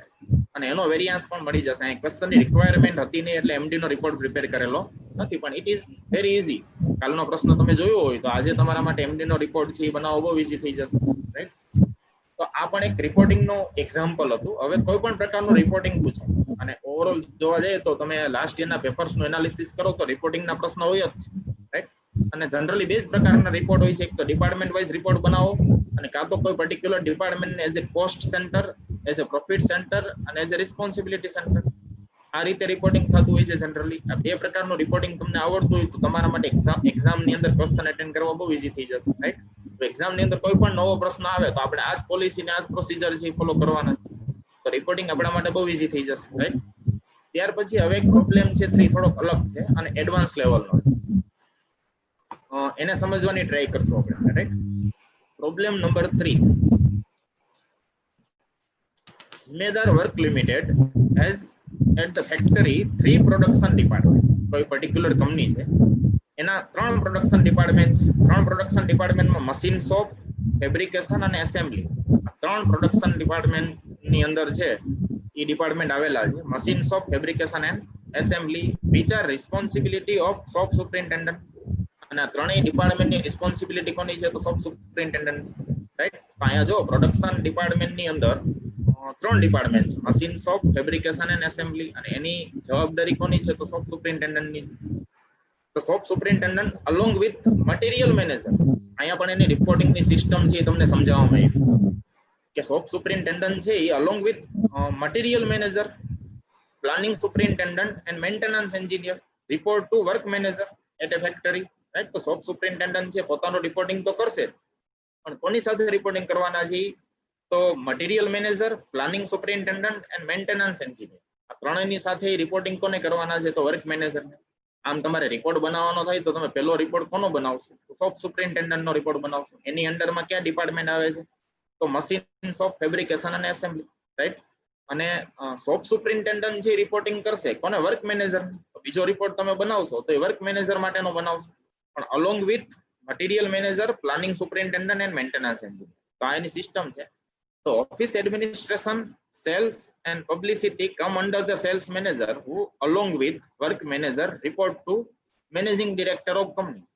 જો અહીંયા આપણા માટે નવું એ છે કે ઓફિસ એડમિનિસ્ટ્રેશન, સેલ્સ અને પબ્લિસિટી, આ 3 ડિપાર્ટમેન્ટ છે. ઓફિસ એડમિનિસ્ટ્રેશન, સેલ્સ અને પબ્લિસિટી, આ ત્રણેય ડિપાર્ટમેન્ટ છે કોની અંડરમાં આવે છે? સેલ્સ મેનેજરના અંડરમાં આવે છે. તો સેલ્સ મેનેજર માટેનો તમે રિપોર્ટ બનાવો તો એની અંડરમાં તમારે 3 ડિપાર્ટમેન્ટ બતાવવા પડે, right. who along with work manager, અને જે સેલ્સ મેનેજર છે એ અલોંગ વિથ વર્ક મેનેજર કોને રિપોર્ટિંગ કરવાના છે? તો એમડી ને. આની રિપોર્ટિંગની સિસ્ટમ છે બહુ ઈઝી, તમને આપી દીધી, right. The following data relating to the month performance are called out from the books of account. કોઈ પર્ટિક્યુલર મંથના ડેટા તમને એના બુક્સ ઓફ અકાઉન્ટ માંથી આપેલા છે, રાઈટ. એ ડેટા આપેલા છે એનું એનાલિસિસ કરશું આપણે એટલે વધારે આઈડિયા આવશે. તો ડેટા આપેલા છે એમાં જો ડેટા જે આપેલા છે એમાં નવું આપણા માટે એ છે કે અહીંયા એક્ચ્યુઅલ ડેટા આપણે આપેલા નથી, બજેટેડ ડેટા આપેલા છે ને વેરિયાન્સ ફાઇન્ડ આઉટ કરીને આપી દીધો. હવે આપણે બધા જાણીએ છીએ કે વેરિયાન્સ કઈ રીતે ફાઇન્ડ આઉટ થાય? તો it is the difference between budgeted data and actual data. આ બંનેનો ડિફરન્સ છે વેરિયાન્સ છે. અને એડવર્સ વેરિયાન્સ ક્યારે જોવા મળ્યો હોય? જ્યારે બજેટેડ કોસ્ટ એક્ચ્યુઅલ કોસ્ટ કરતા ઓછી હોય. જ્યારે બજેટેડ કોસ્ટ છે એક્ચ્યુઅલ કોસ્ટ કરતા ઓછી હોય ત્યારે એડવર્સ વેરિયાન્સ જોવા મળે. હવે જો આનો પહેલો જે એક્સપેન્સ છે સેલ્સ કમિશન, આ જનરલી કેની અંડરમાં આવે? તો સેલ્સ ડિપાર્ટમેન્ટમાં આવે ને નોર્મલી, રાઈટ. એના બજેટેડ કોસ્ટ આપણે 800 રૂપીસ આપેલી, એનો વેરિયાન્સ 50 એડવર્સ આપેલો છે, તો એક્ચ્યુઅલ કોસ્ટ કેટલી હશે? 850. તો એક્ચ્યુઅલ કોસ્ટ એને 850 હોય ત્યારે જ 50 એડવર્સ આપ્યો હોય ને, રાઈટ. તો અહીંયા એક્ચ્યુઅલ એક્સપેન્સીસ આપણે ક્લિયરલી આપેલા નથી, પણ એ ફાઇન્ડ આઉટ કરવો હોય આપણે તો ઈઝી થઈ જશે કારણ કે વેરિયાન્સ આપણી પાસે છે, રાઈટ. ત્યાર પછી raw material and component machine શોપનું આપેલું છે. આપણે જોયું અર્લિયર કે પ્રોડક્શન ડિપાર્ટમેન્ટમાં 3 ડિપાર્ટમેન્ટ છે, machine shop, right, fabrication and assembly. આ 3 ડિપાર્ટમેન્ટ છે. એમાં તમને જે રો મટીરિયલ એન્ડ કમ્પોનન્ટ આપેલું છે મશીન શોપ એક જ ડિપાર્ટમેન્ટ નું આપેલું છે અને બજેટેડ કોસ્ટ 900 છે, એનો વેરિયન્સ 20 છે, તો એક્ચ્યુઅલ કોસ્ટ કેટલી હશે 920. રેડી? કોઈ પણ ડેટાના એક્ચ્યુઅલ ચાર્જીસ હવે તમારા માટે ફાઇન્ડ આઉટ કરવા ઈઝી થઈ જશે. ત્યાર પછી પબ્લિસિટી એક્સપેન્સ છે, એ પબ્લિસિટી ડિપાર્ટમેન્ટની અંડરમાં આવશે. પ્રિન્ટિંગ એન્ડ સ્ટેશનરી છે, રાઈટ, એ એડમિન ડિપાર્ટમેન્ટનો પાર્ટ છે. ટ્રાવેલિંગ એક્સપેન્સ છે, જો સ્પેસિફાઈ ન કર્યું હોય તો ટ્રાવેલિંગ એક્સપેન્સ છે પણ એડમિનિસ્ટ્રેશનનો પાર્ટ છે, રાઈટ. પછી વેજીસ આપને આપેલું છે અને વેજીસ આપેલું છે એ પ્રોડક્શન ડિપાર્ટમેન્ટ વાઇઝ આપેલું છે, રાઈટ. મશીન શોપ, ફેબ્રિકેશન અને એસેમ્બલી ત્રણેયનું વેજીસ આપેલું છે. એનો એડવર્સ વેરિયન્સ આપેલો છે, તો એક્ચ્યુઅલ વેજીસ ચાર્જીસ આપણે મળી જવાના, રાઈટ. ત્યાર પછી મટીરિયલ આપ્યું છે એસેમ્બલી અને ફેબ્રિકેશન. જો ઉપર જે મટીરિયલ આપ્યું તો એ કેનું આપ્યું તો મશીન શોપનું. બીજા બે ડિપાર્ટમેન્ટ છે પ્રોડક્શનના, એનું મટીરિયલ આપણે આપી દીધું છે નીચે એસેમ્બલી અને ફેબ્રિકેશન, રાઈટ. તો ત્રણેય ડિપાર્ટમેન્ટનું મટીરિયલ છે આપણી પાસે હવે અને ત્રણ ડિપાર્ટમેન્ટનું વેજીસ તો આપેલું છે જ, રાઈટ. ત્યાર પછી છે યુટિલિટી. હવે યુટિલિટી આપણે આપેલી છે એ પણ ડિપાર્ટમેન્ટ વાઇઝ આપેલી છે યુટિલિટી, રાઈટ. તો યુટિલિટીની અંદર સૌથી પહેલા છે મશીન શોપ, ત્યાર પછી એસેમ્બલી અને ફેબ્રિકેશન, રાઈટ. તો યુટિલિટીમાં ત્રણેય ડિપાર્ટમેન્ટની યુટિલિટી આપણે આપી દીધી છે. એમાં મશીન શોપ, એસેમ્બલી અને ફેબ્રિકેશન. બીજું યુટિલિટીમાં મેન્ટેનન્સ. મેન્ટેનન્સ છે એ કોઈ પ્રોડક્શન ડિપાર્ટમેન્ટનો પાર્ટ નથી, કારણ કે પ્રોડક્શન ડિપાર્ટમેન્ટમાં તો 3 ડિપાર્ટમેન્ટ છે, મશીન શોપ, ફેબ્રિકેશન અને એસેમ્બલી. આ ત્રણેયની યુટિલિટી આપી છે. ત્યાર પછી મેન્ટેનન્સની આપણે આપી છે, મેન્ટેનન્સની યુટિલિટી ચાર્જીસ આપ્યું છે, સ્ટોર્સનો યુટિલિટી ચાર્જીસ છે, પ્લાનિંગનો યુટિલિટી ચાર્જીસ આપેલો છે, રેડી. તો આ ત્રણેય જે ચાર્જીસ આપેલા છે કોઈ ડિપાર્ટમેન્ટ સાથે આઈડેન્ટિફાઈ નથી થતા, પણ એની યુટિલિટી ચાર્જીસ આપણે આપેલા છે. ત્યાર પછી shop superintendent office salary expenses, right. Shop superintendent office salary expense આપણે આપેલા છે 1100. એનો વેરિયન્સ છે ફેવરેબલ છે. આનો વેરિયન્સ ફેવરેબલ છે એટલે એક્ચ્યુઅલ ચાર્જીસ છે 100% આનાથી ઓછા જોવા મળશે, રાઈટ. આ 1100 છે તેમાંથી તમે -22 કરશો તો તમને એક્ચ્યુઅલ ચાર્જીસ એના મળી જશે, રાઈટ. ત્યાર પછી ડેપ્રિસિએશન છે ફેક્ટરીનું આપેલું છે. આપણે બધા જાણીએ છીએ ડેપ્રિસિએશન છે કોઈ કંટ્રોલેબલ કોસ્ટ નથી, પણ ફેક્ટરીનું ડેપ્રિસિએશન ચાર્જ આપણે આપેલો છે, એનો એડવર્સ વેરિયન્સ છે, રાઈટ. ત્યાર પછી work manager office salary and administration, work મેનેજરની office salary and admin charges આપણે આપેલા છે, ready. General office salary and administration, આ એક્સપેન્સ આપેલા છે, જનરલ એડમિનિસ્ટ્રેશનના ચાર્જીસ. ત્યાર પછી managing director salary and administration, આ ચાર્જીસ આપેલા છે. તો કોઈ પણ ચાર્જીસને આપણે ક્લાસિફાઈ કરવા હોય ડિપાર્ટમેન્ટ વાઇઝ અથવા ડિરેક્ટર વાઇઝ, તો એ ચાર્જીસ આપણે ક્લાસિફાઈ કરશું, રાઈટ. બીજું નીચે તમને મેન્શન કરેલું છે એફ મીન્સ ફેવરેબલ વેરિયન્સ, એ મીન્સ એડવર્સ વેરિયન્સ. આ તો આપણે ખબર જ છે, રાઈટ. તો હવે આગળ ક્વેશ્ચનની રિક્વાયરમેન્ટ શું છે, કારણ કે આમ જોવા જઈએ તો આપણે રિપોર્ટિંગના 2 પ્રશ્ન જોયા, તો એને જોતા એવું લાગે છે કે આમાં એ જ રીતે રિપોર્ટ બનાવવો પડશે, રાઈટ. પણ ક્વેશ્ચનની રિક્વાયરમેન્ટ શું છે એના પછી એનો આન્સર છે એ આપણે આપશું. સૌથી પહેલા છે એ number 1, creating the machine shop, fabrication and assembly as a cost centre. જો પ્રોડક્શનના ત્રણેય ડિપાર્ટમેન્ટને કોસ્ટ સેન્ટર માની લેવામાં આવે તો prepare the cost sheet for the each center with the help of this additional information. શું બનાવવાનું છે? કોસ્ટ શીટ બનાવવાની છે, રિપોર્ટિંગ કરવાનું નથી, અહીં કોસ્ટ શીટ બનાવવાની. એટલે તમે અહીંયા રિપોર્ટ બનાવશો પણ કોસ્ટ શીટની ફોર્મેટમાં બનાવશો. એટલે જ્યારે કોસ્ટ શીટ બનાવવાની હોય તમે વેરિયન્સ બતાવવાની જરૂર જ નથી. જેનું રિપોર્ટિંગ કરવાનું થાય, તમને એવું કીધું prepared responsibility report by creating machine shop, fabrication and assembly as a cost centre, તો તમારે વેરિયન્સ છે બતાવવો પડે. પણ અહીંયા એને કોસ્ટ શીટ પૂછ્યું અને એના માટે તમને જરૂર પડશે એવા ડેટા આપેલા છે. The shop superintendent devote his time among machine shop, fabrication and assembly in the ratio of 4:3:4. Shop સુપરિન્ટેન્ડન્ટના જે કઈ ચાર્જીસ છે એ ચાર્જીસને તમારે જ્યારે બાયફર્કેટ કરવા પડશે અથવા એનું અલોકેશન કરવાનું થશે તો કયા રેશિયોમાં કરશો? તો 4:3:4, કારણ કે ત્રણેય ડિપાર્ટમેન્ટ માટે કેટલો ટાઈમ આપે છે એનો રેશિયો તમને આપી દીધો, રાઈટ. ત્યાર પછી other factory overheads are absorb on the basis of direct labour in each cost centre. અને ફેક્ટરી ઓવરહેડ જે બીજા ફેક્ટરી ઓવરહેડ છે જે ડિપાર્ટમેન્ટ વાઇઝ અસાઇન થયેલા નથી, પણ અધર ફેક્ટરી ઓવરહેડ છે અથવા એડિશનલ ફેક્ટરી ઓવરહેડ છે અને કયા બેઝિસ ઉપરથી ચાર્જ કરવાના છે, તો એના માટે તમારે overhead absorption rate find out કરવો પડશે. અને એના માટે તમને કહી દીધું છે કે એનો બેઝિસ શું લેશો આપણે? Direct labour. તો અહીંયા બહુ ક્લિયર છે, જ્યારે તમે ફેક્ટરી ઓવરહેડ એબ્સોર્બ કરશો, જે અધર ફેક્ટરી ઓવરહેડ છે એને એબ્સોર્બ કરશો તો શેના બેઝિસ ઉપરથી કરશો? On the basis of direct labour. દરેક ડિપાર્ટમેન્ટનો ડાયરેક્ટ લેબર છે આપણી પાસે છે, રાઈટ. તો what are the percentage of factory overhead on the basis of direct labour? આની જરૂર પડશે આપણે, તો આની વર્કિંગ નોટમાં જરૂર પડશે, તો વર્કિંગ નોટ આપણે પ્રિપેર કરશું, રાઈટ. ઓકે ધેન આ પહેલી રિક્વાયરમેન્ટ હતી. પહેલી રિક્વાયરમેન્ટ તો બહુ ક્લિયર છે. આપણે production department wise cost sheet બનાવવાની છે, અને કોસ્ટ શીટ બનાવવાની થશે તો કોસ્ટ શીટમાં હું પ્રેઝન્ટ કરશું તો બજેટેડ ડેટા અને actual data, right, department wise. જ્યાં જરૂર પડશે અલોકેશનની તો અલોકેશનનો જે બેઝ આપેલો છે એનો યુઝ કરશું. જેનો અલોકેશનનો કોઈ બેઝ નથી આપેલો અને ઇક્વલી આપણે અપોર્શન કરી દેશું, રાઈટ.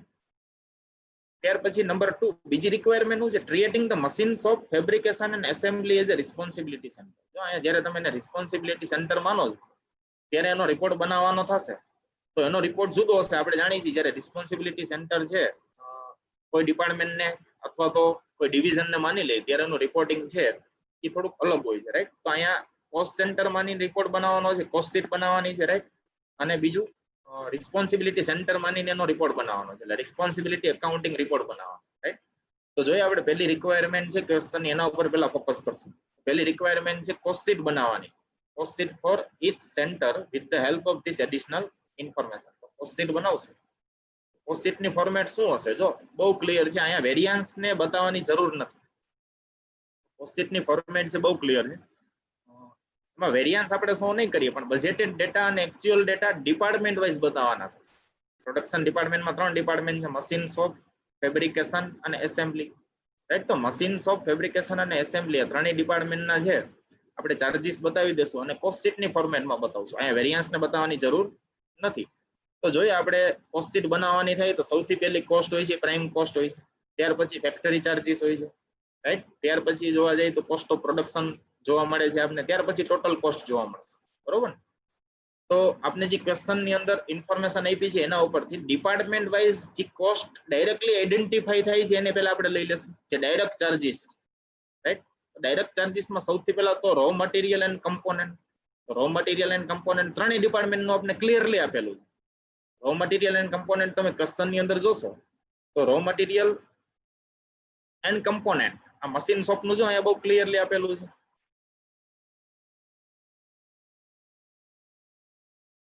મશીન શોપનું આપણે ઉપરથી આપી દીધું અલગથી, અને ત્યાર પછી બીજા એસેમ્બલી અને ફેબ્રિકેશન ડિપાર્ટમેન્ટનું છે એ મટીરિયલ આપણે આપી દીધું, રાઈટ. તો રો મટીરિયલ છે એ આપણે ત્રણેય ડિપાર્ટમેન્ટનું બજેટેડ આપી દીધું છે અને એક્ચ્યુઅલ આપણે મળી જશે on the basis of variance. જો અહીંયા 900 નું આપણે એક્ઝામ્પલ લીધું હતું તો બજેટેડ 900 છે, એક્ચ્યુઅલ 920. કેવી રીતે એક્ચ્યુઅલ મળ્યા આપણે? તો 20 એનો એડવર્સ વેરિયન્સ હતો, રાઈટ. તો એવી જ રીતે ફેબ્રિકેશન ડિપાર્ટમેન્ટ છે એના બજેટેડ ડેટા આપણે આપી દીધા છે, એક્ચ્યુઅલ મળી જશે. તો જે ચાર્જીસ ડાયરેક્ટલી અસાઇન થયેલા છે અથવા તો ડાયરેક્ટલી આઈડેન્ટિફાઈ થાય છે એને પહેલા બતાવી દેશું. ત્યાર પછી વેજીસ, તો વેજીસ એ આપણે ત્રણેય ડિપાર્ટમેન્ટનું આપી દીધું. મશીન શોપ, ફેબ્રિકેશન અને એસેમ્બલી આ ત્રણેય ડિપાર્ટમેન્ટનું વેજીસ પણ આપણે આપી દીધું છે. તો ડાયરેક્ટલી એમાંથી લઈ અને આપણે સીધા રિપોર્ટમાં મૂકી દેશું, રાઈટ. એનો એક્ચ્યુઅલ ચાર્જીસ ફાઇન્ડ આઉટ કરશું on the basis of variance. ત્યાર પછી યુટિલિટી, તો યુટિલિટી આપણે ત્રણેય ડિપાર્ટમેન્ટની આપી દીધી. અહીંયા તો આપણે ડિપાર્ટમેન્ટ વાઇઝ બનાવવાની છે તો યુટિલિટી આપણે ત્રણેય ડિપાર્ટમેન્ટને એટલે શું, જે અધર યુટિલિટી હતી મેન્ટેનન્સ, રાઈટ, સ્ટોર્સ, આ અધર યુટિલિટી હતી એ કોઈ ડિપાર્ટમેન્ટ સાથે આઈડેન્ટિફાઈ નથી થતી. આ 3 ડિપાર્ટમેન્ટ છે તો 3 ડિપાર્ટમેન્ટની યુટિલિટી ચાર્જીસ લઈ લેશું કારણ કે ડાયરેક્ટ ચાર્જીસ છે, રાઈટ.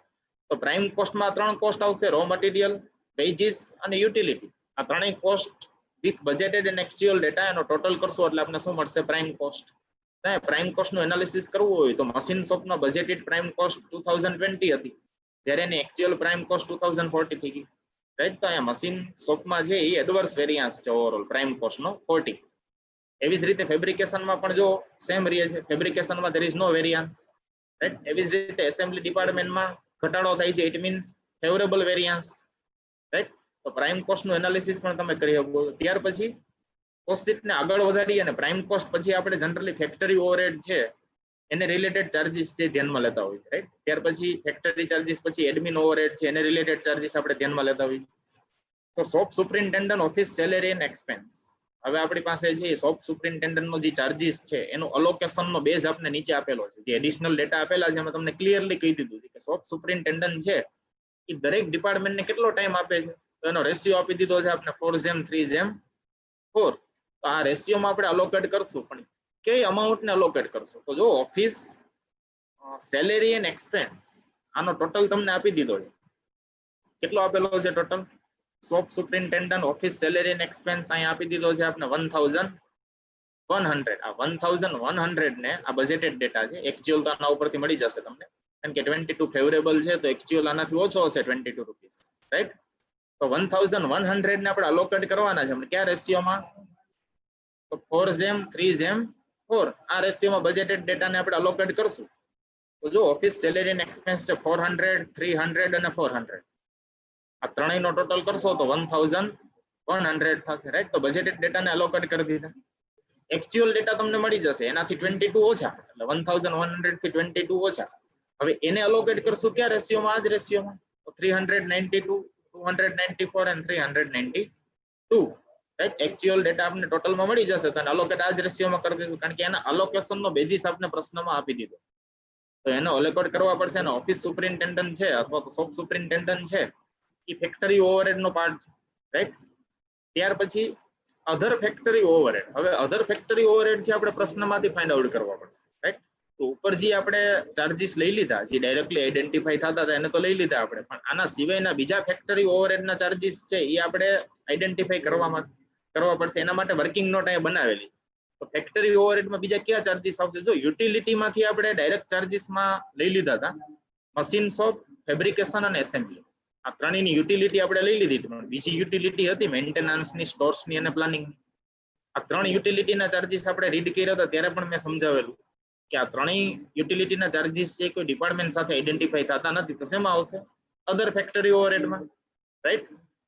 ત્યાર પછી ડેપ્રિસિએશન આપણે આપેલું, તો ડેપ્રિસિએશન કોઈ ડાયરેક્ટ ચાર્જીસ નથી એટલા માટે એને ડાયરેક્ટલી અલોકેટ કરવો પોસિબલ નથી, તો ડેપ્રિસિએશન પણ અધર ફેક્ટરી ઓવરહેડમાં આવશે, રાઈટ. ત્યાર પછી વર્ક એસ્ટાબ્લિશમેન્ટ. વર્ક એસ્ટાબ્લિશમેન્ટ એટલે અહીંયા ચાર્જીસ તમને એક આપેલો છે, work managers office salary and administration. તો વર્ક મેનેજરની જે ઓફિસ સેલેરી એન્ડ એડમિનિસ્ટ્રેશનનો ચાર્જીસ આપેલો છે 3810, અને એનોય તમને એડવર્સ વેરિયન્સ આપેલો છે, તો એક્ચ્યુઅલ ચાર્જીસ આપને આના ઉપરથી મળી જશે 3850 થઈ જશે, રાઈટ. તો આ ચાર્જીસ છે એ કોઈ ડિપાર્ટમેન્ટ સાથે આઈડેન્ટિફાઈ નથી થતો, તો એને આપણે અધર ફેક્ટરી ઓવરહેડમાં લઈ લેશું, કારણ કે વર્ક મેનેજર છે એટલે ફેક્ટરી ઓવરહેડમાં આવશે, રાઈટ. તો 3810 આને પણ અહીંયા લઈ લીધા આપણે, રાઈટ. અને એના એક્ચ્યુઅલ ડેટા તો બહુ ઈઝી છે, બજેટેડ ડેટા છે, વેરિયન્સ છે તમારી પાસે, તો એક્ચ્યુઅલ એક્સપેન્સ એનો મળી જશે ક્લિયરલી. હવે સૌથી મહત્વનું એ છે જે અધર ફેક્ટરી ઓવરહેડ છે ને કયા બેઝિસ ઉપરથી એબ્ઝોર્બ કરવાની વાત હતી, તો on the basis of direct veggies.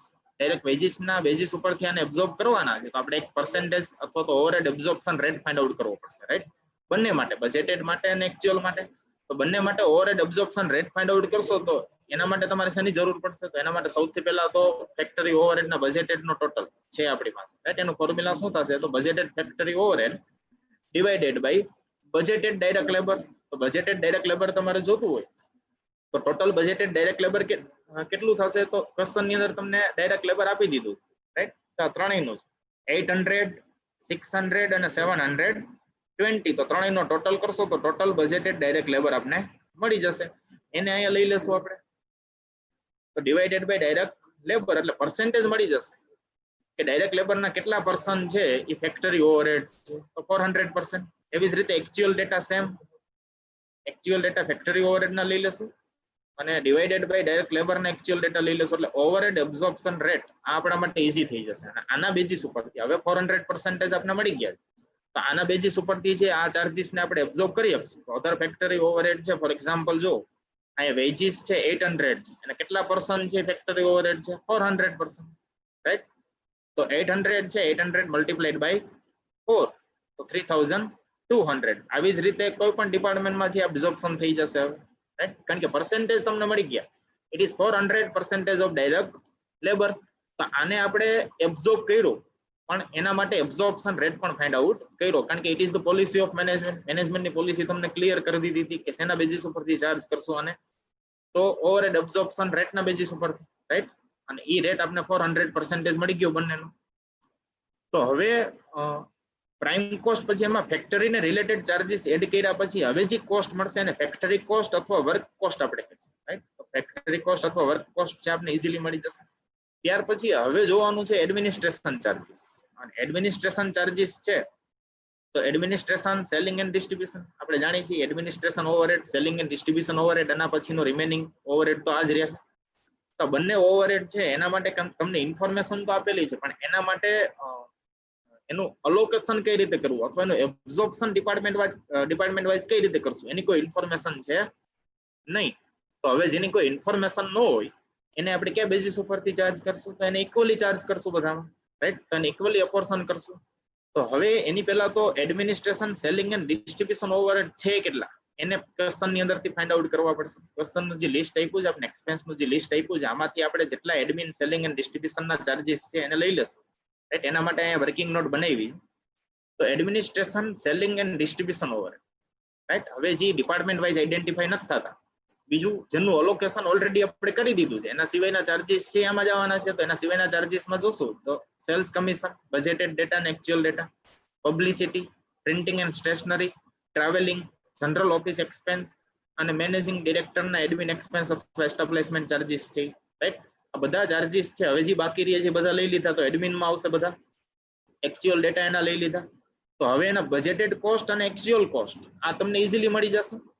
બીજું આના અલોકેશનનો કોઈ બેઝિસ આપણે આપેલો જ નથી. તો બેઝિસ આપેલો નથી તો above overhead are to be apportion equally among the 3 production department. તો બજેટેડ ડેટા છે 16,170, આને ઇક્વલી છે અલોકેટ કરવા પડશે, રાઈટ? તો અહીંયા ઇક્વલી અલોકેટ કરેલા છે 5,390, 5,390, 5,390. બજેટેડ નો ટોટલ લઈ લીધો આપણે એને 3 પાર્ટમાં ડિવાઈડ કરશું. એવી જ રીતે એક્ચ્યુઅલ ના ટોટલ ને 3 પાર્ટમાં ડિવાઈડ કરશું, રાઈટ? તો હવે અહીંયા આપણે ટોટલ કોસ્ટ ઇઝીલી મળી જશે અને ટોટલ વેરિયન્સ જે ઇઝીલી મળી જશે. તો જેની પહેલી રિક્વાયરમેન્ટ હતી કોસ્ટ શીટ બનાવવાની, રાઈટ? તો એ કોસ્ટ શીટ આપણે ઇઝીલી અહીંયા પ્રિપેર કરી દીધી, રાઈટ? અને હવે બહુ સિમ્પલ છે. એની જે બીજી રિક્વાયરમેન્ટ છે એ રિક્વાયરમેન્ટ છે જો રિસ્પોન્સિબિલિટી સેન્ટર માનવામાં આવે તો રિસ્પોન્સિબિલિટી રિપોર્ટ હવે આપણા માટે બહુ ઇઝી થઈ જશે. અને રિસ્પોન્સિબિલિટી રિપોર્ટમાં કેવા ચાર્જીસ લેશું? તો જે ડાયરેક્ટ કંટ્રોલમાં આવે છે એવા ચાર્જીસ, જે અધર બેઝિસ ઉપરથી અલોકેટ કરેલા છે એને આપણે લેવાની જરૂર નથી. જે ડિપાર્ટમેન્ટના કંટ્રોલમાં આવે છે એનું જ રિપોર્ટિંગ કરશું. તો ડિપાર્ટમેન્ટમાં કંટ્રોલમાં આવતા હોય એવા ચાર્જીસ આપણે બધા જાણીએ જ છીએ. હમણાં જ આપણે એનાલિસિસ કર્યું કે જે ડાયરેક્ટ ચાર્જીસ છે, જે પ્રાઇમ કોસ્ટનો પાર્ટ છે, એવા 3 જ ચાર્જીસ. એક છે મટીરિયલ, એક છે લેબર અને એક છે યુટિલિટી.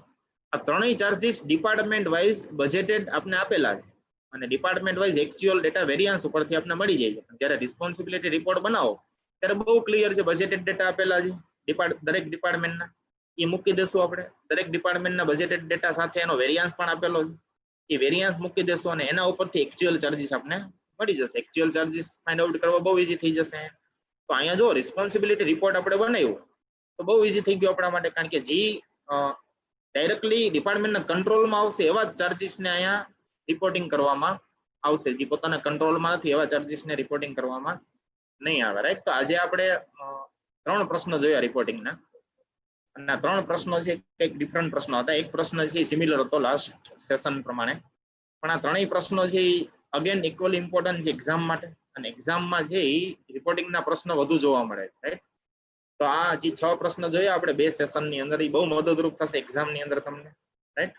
તો રિપોર્ટિંગનો પોઈન્ટ છે આપણે અહીંયા પૂરો કરશો. અને આજનું જે આપણું સેકન્ડ અને મારું જે આ લાસ્ટ સેશન હતું, રાઈટ, એમાં આપણે responsibility accounting and control reporting, આને રિલેટેડ જે એક્સપ્લેનેશન છે, થિયરિકલ એક્સપ્લેનેશન છે, અને આને રિલેટેડ પ્રેક્ટિકલ પ્રોબ્લેમ છે એ આપણે સમજ્યા. તો ઓવરઓલ રિસ્પોન્સિબિલિટી એકાઉન્ટિંગ ચેપ્ટર છે આપણે ઓવરઓલ જોઈ લીધું, રાઈટ? તો હવે all the best for exam.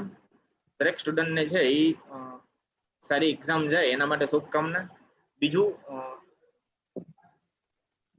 Yes, અને આઈ એમ થેન્કફુલ ટુ કણસાગર કોલેજ કે જેને મને આ ગાઈડન્સ લેક્ચરમાં ઓપોર્ચ્યુનિટી આપી અને એક નવો એક્સપિરિયન્સ આપ્યો, રાઈટ? તો તમે બધા એક્ઝામની પ્રિપેરેશન કરતા જશો, સાથે સાથે કોરોનાની મારામારી છે તો એમાં પણ સાથે સાથે આપણે આપણી પ્રિપેરેશન કરવાની છે, રાઈટ? તો એમાં પણ આપણે અનનેસેસરી બહાર નીકળવાનું અવોઇડ કરશું અને ઘરમાં રહીને પ્રિપેરેશન કરશું, રાઈટ? પોતાનું ટાઈમ ટેબલ બનાવશું, કારણ કે રિસ્પોન્સિબિલિટી એકાઉન્ટિંગ ભણ્યા પછી હવે આપણી રિસ્પોન્સિબિલિટી આપણે ડિટરમાઇન ન કરી શકીએ અને આપણી એક્ટિવિટીનું પ્લાનિંગ ન કરી શકીએ, એનું રિપોર્ટિંગ ન કરી શકીએ અથવા એનું કંટ્રોલિંગ ન કરી શકીએ, તો પછી આવા પ્રેક્ટિકલ ચેપ્ટર ભણવાથી કઈ મતલબ નથી.